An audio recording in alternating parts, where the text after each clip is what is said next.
Smart TV நேயர்கள் அனைவருக்கும் இனிய வணக்கம்.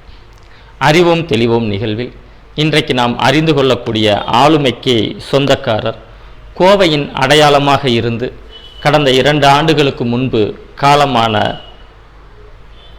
பி. சுப்பிரமணியன் அவர்களைத்தான் இன்றைக்கு நாம் அறிந்து கொள்ளப் போகிறோம் என்பதுதான். இவருடைய மறைவு என்பது அல்லது இவருடைய புகைப்படத்தை நாம் இணையத்தில் தேடினோமானால் ஒன்று கூட இல்லை என்பது ஒரு வருந்தத்தக்கது என்பதா அல்லது ஒரு விளம்பரத்தை விரும்பாத ஒரு சேவகர் என்று சொல்வதா என்று தெரியவில்லை.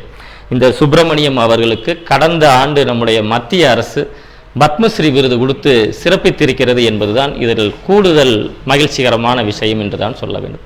கோவையிலே பிறந்து பிஎஸ்டி பொறியியல் கல்லூரியிலே பட்டத்தை பெற்று சொந்தமாக வீட்டிலே ஒரே ஒரு கடைசல் இயந்திரம் லேத்தை மட்டும் வைத்துக்கொண்டு ஒரு பற்சக்கரம் இயக்கக்கூடிய தொழிலை ஆரம்பித்திருக்கின்றார். சிறு நிறுவனமாக தொடங்கி சின்ன சின்ன பற்சக்கரங்களை உற்பத்தி செய்து விற்பனை செய்யக்கூடிய ஒரு சிறு நிறுவனமாக தொடங்கி இருக்கின்றார்.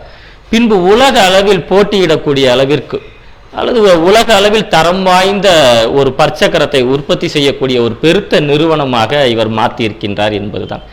இவர் தனது நிறுவனத்திற்கு இட்ட பெயர் என்று பார்த்தோம்னால் இவருடைய துணைவியாருடைய பெயரைத்தான் வைத்திருக்கின்றார். சாந்தி கியர்ஸ் என்ற நிறுவனமாக தொடங்கி இருக்கின்றார். பின்பு அது சாந்தி பிரைவேட் லிமிட்டடாக மாற்றி இருக்கின்றார் என்றுதான் சொல்ல வேண்டும். ஒரு மகிழ்ச்சிகரமான வாழ்க்கை. இவரது தொழிலுடைய உச்சத்தை சொல்ல வேண்டும் என்றால் இவரது நிறுவனத்திற்கு எதிரே இருக்கக்கூடிய ஒரு நிறுவனத்தில் சுவிட்சர்லாந்திலிருந்து அந்த இயந்திரத்தை இறக்குமதி செஞ்சிருக்கிறாங்க. அதில் ஒரு சிறு பிழை வந்து விட்டது, இயந்திரம் இயங்கவில்லை. ஆகவே சுவிட்சர்லாந்திலிருந்தே கேட்டிருக்கிறாங்க, ஒரு பற்சக்கரை உடஞ்சிருச்சு எங்களுக்கு வேணும் அப்படின்னு சொல்லியிருக்கிறாங்க. இதனால ஏறக்குறைய ஒரு மாத காலம் உற்பத்தியே நடக்கலை. அந்த 1 மாதத்திற்கு பின்பு ஒரு பற்சக்கரத்தை அனுப்பி விட்டுருக்கிறாங்க. அதில் என்ன எழுதப்பட்டிருக்கின்றது என்றால் சாந்தி கியர்ஸ் மேட் இன் இந்தியா என்று எழுதப்பட்டிருக்கின்றது. இந்த நிறுவனத்திற்கு எதிரே இருக்கக்கூடிய ஒரு தொழிற்சாலை தான் இந்த சாந்தி கியர்ஸ்.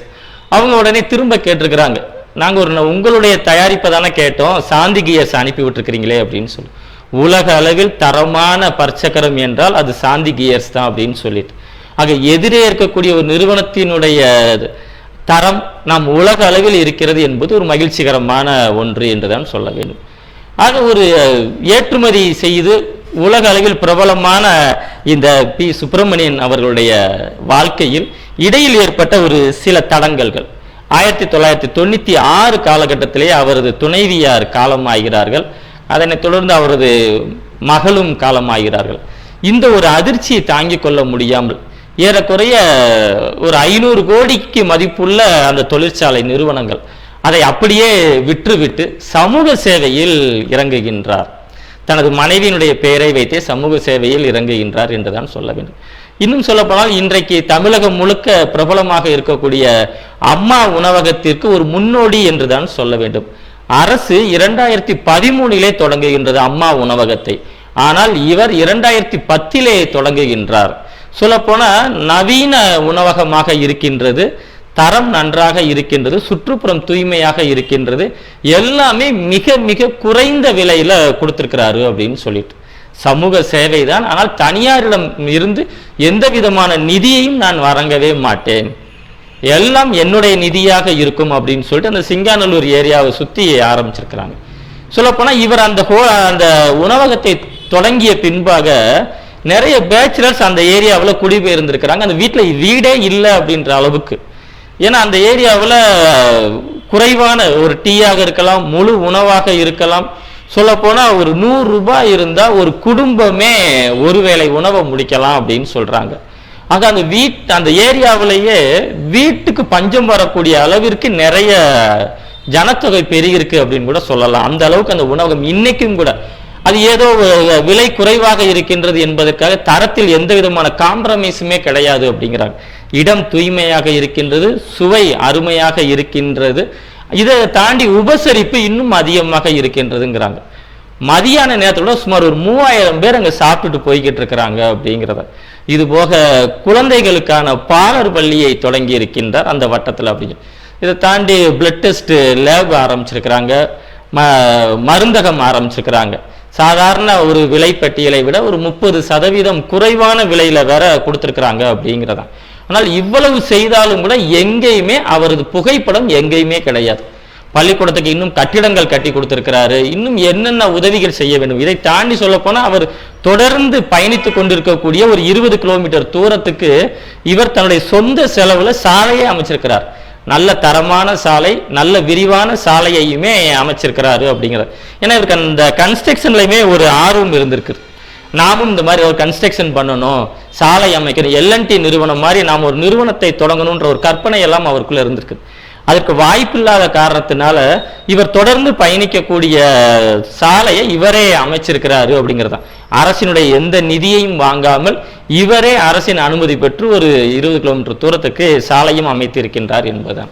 இப்போ பள்ளிக்கூடத்துக்கு கட்டிடம் அமைப்பதாக இருக்கலாம், அல்லது எங்கேயாவது ஒரு நிதி உதவி வழங்குவதாக இருந்தால் நேரடியாக இவர் எங்கேயுமே போக மாட்டார் என்பதுதான்.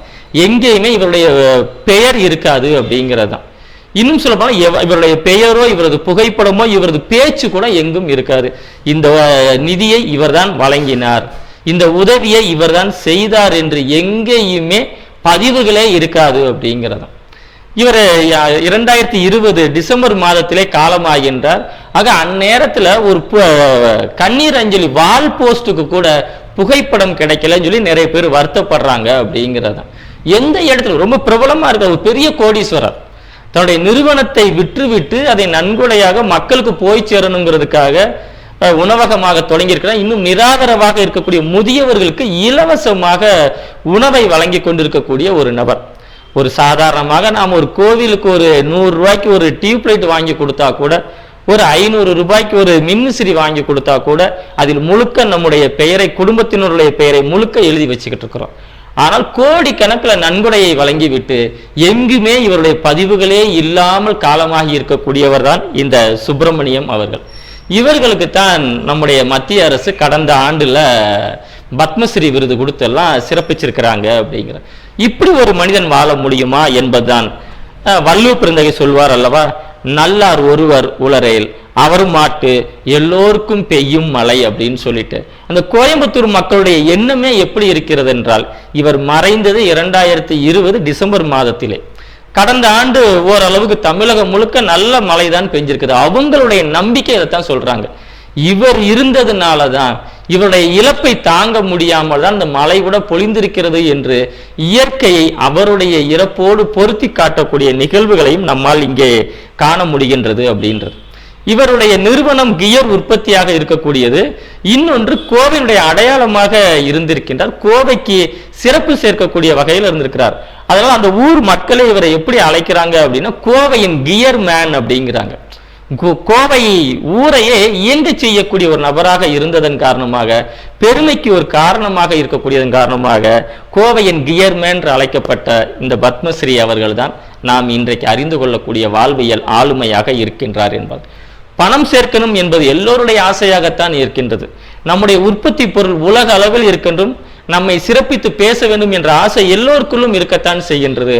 ஆனால் எந்த விதமான ஒரு விளம்பரமும் இல்லாமல், தற்பெருமையும் இல்லாமல், என்னை எவரும் புகழ்ந்து பேசக்கூடாது என்று சொல்லிக் கொண்டிருந்த பத்மஸ்ரீ சுப்பிரமணியம் அவர்கள் ஒரு சிறந்த ஆளுமையாக இருக்கின்றார். ஒருவருடைய பெயரை உச்சரித்தவுடன் எது நினைவுக்கு வருகின்றதோ அதுதான் ஆளுமை. இவரா உண்மையே பேசுவார், இவரா ஒரு சிறந்த நன்கொடையாளர், வலது கை கொடுப்பது இடது கைக்கு தெரியக்கூடாது என்பார்களே, அந்த அளவிற்கு வாழ்ந்து மறைந்த நபராகத்தான் இவரை நாம் காண முடிகின்றது. ஆகவே நாமும் சம்பாதித்த செல்வத்தையும் பிறருக்கு பங்கிட்டுக் கொள்வோம். அது ஆக்கப்பூர்வமான ஒரு பயன்பாடாக இருக்க வேண்டும் என்பதான். பொதுவாக அரசு பிறரிடமிருந்து பிறருக்கு என்ன தேவையோ அந்த வசதியை செய்து தரக்கூடியதாக இருக்கும். ஆனால் அந்த அரசுக்கே ஒரு வழிகாட்டுதலாக இருந்தவர் தான் நம்முடைய சுப்பிரமணியம் அவர்கள். அந்த விதத்திலே சுப்பிரமணியம் ஒரு போற்றுதலுக்குரிய நபர்தான். நாமும் விளம்பரங்களை மறந்து சுயமாக சிந்திப்போம், பிறருக்கு உதவிகரமான ஒரு வாழ்க்கையை வாழ்வோம். நாமும் போற்றுதலுக்குரிய ஒரு நபராக வாழ்வோம், ஒரு விதையாக விதைக்கப்படுவோம். நாளை மற்றும் ஒரு ஆளுமையோடு உங்களை சந்திக்க வருகிறேன். நன்றி.